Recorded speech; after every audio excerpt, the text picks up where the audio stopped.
Donkey Kong Bananza is incredible. But before we start talking about how amazing Donkey Kong is, please take this time to subscribe and like the video. I would love to have more Donkey Kong fans be part of my community. So I woke up this morning, went over to GameStop, waited in line for 30 minutes, and got my copy of Donkey Kong Bananza and the Amiibo. I'm very happy to announce that I was able to get the Donkey Kong and Pauline Amiibo. I have not used it yet, but the first Switch 2 Amiibo I bought, so that's sick.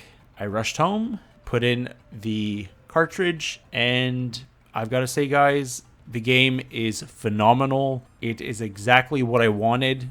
I've only played a few hours. I beat like the first world, beat the first boss, and it's very impressive. As soon as you boot up the game, you're in the action. It is quick and seamless, and I love that. You start learning the controls. At first, I thought jump on the A button was a little odd. It felt more natural that it would be on the B button, but I've gotten used to it after a few hours with the game, and I'm really enjoying the controls. Everything's super responsive. You feel like a giant wrecking ball, and it's just so satisfying to just destroy everything. It's so amazing that you can just destroy whatever you want in this game pretty much. It's very addictive of just like punching down into a hole and just exploring that part of the map for a while, and then when you're bored of that, you just come back right up and start digging somewhere else. And the collection loop for this game is fantastic. There's always something to find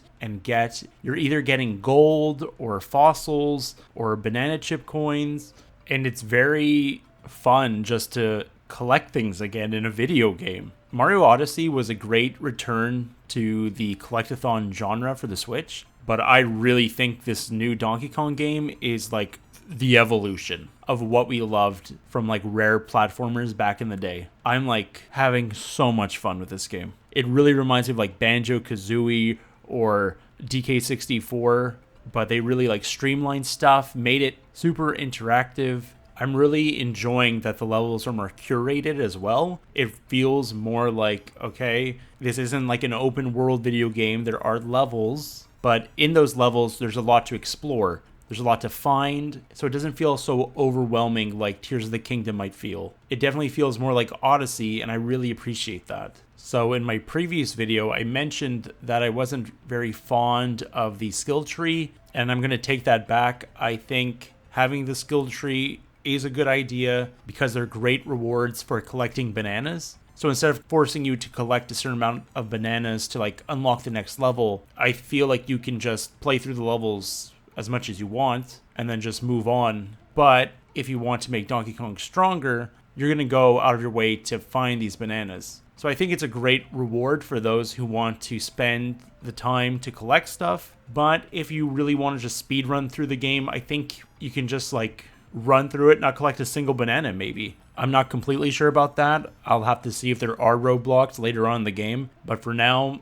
it looked like you could just beat a few of the challenges and get straight to the first boss. So I do like that you are able to play this game pretty much the way you want, which is pretty nice. So I beat the first world, and in that world, there was so much to do. I found so many like different challenges. There were like platforming challenges, and then there was like fighting enemy challenges. Then I found like a bonus room where you just collected gold. There was like so many little areas to discover, and it was super fun. And that's why it reminded me of like, okay, this feels like Donkey Kong Country and DK64. In DK64, you find like these enemy gauntlets where you need to fight a bunch of enemies and survive the time limit. And in this one, you have to beat up all the enemies in a certain time limit. It's kind of cool to see that that still is in the sequel to DK64. I have not gone into any minecart levels or any of the 2D sections yet, so I'm very curious to see how those are going to play. Another thing I really like about this game is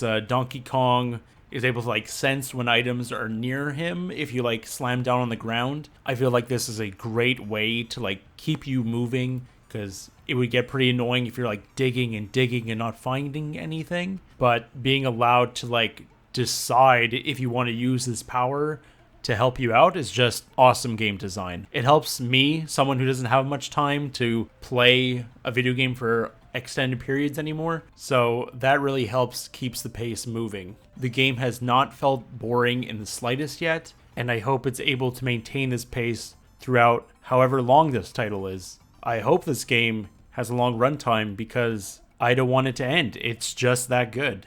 Some of my minor gripes with the game are it's very loud. At the beginning, when there was not much music to listen to, all you hear is Donkey Kong destroying everything, and it got a little grating to me. I don't know if that's because I was really tired.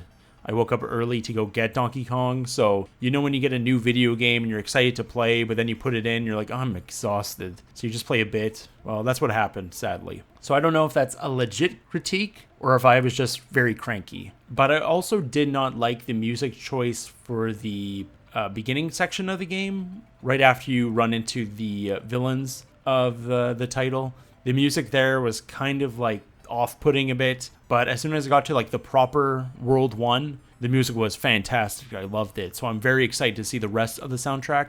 I did, however, get the first Bananza, where Donkey Kong turns into like Ultimate Donkey Kong, Super Saiyan Kong, and that music is phenomenal. I love that song. It's so good. So just hearing that song, I'm like, oh, I can't wait to hear the rest of the soundtrack. I fought the first boss. It was pretty easy, nothing too challenging. The whole game so far, I don't find that hard yet. I haven't run into any obstacles yet, but it is the first world. I think the difficulty is good, though. I don't want to be stressing out over a Donkey Kong platformer. It has pretty much the same difficulty as like DK64, but it just controls a lot better and it looks insanely good. Like, this game is beautiful. It really shows off the power of the Switch 2. I've only seen 2 worlds and I'm just like, damn, this game looks so beautiful. And I have not experienced that much slowdown throughout the entire time I've played so far. Maybe I see like some frames dropping after leaving a cutscene, but it's so minute that it doesn't bother me in the slightest. There's so much junk on the screen and it's not slowing down at all. It's insane. There's gold everywhere, chunks of rock everywhere, and the game does not chug. It's beautiful. This game should have been the launch title for the Switch 2.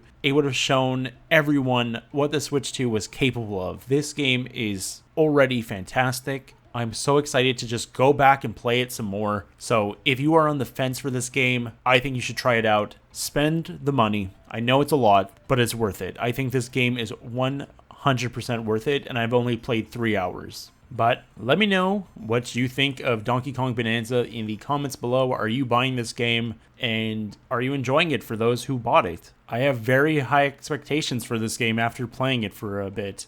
It's probably one of the best games I've played in a while, to be honest. It really makes me feel like I'm playing an old Rareware game, which is something we desperately need, us retro fans. It shows that the 3D platforming genre is not dead and that it could be even better. But anyways, guys, thanks for watching and take care.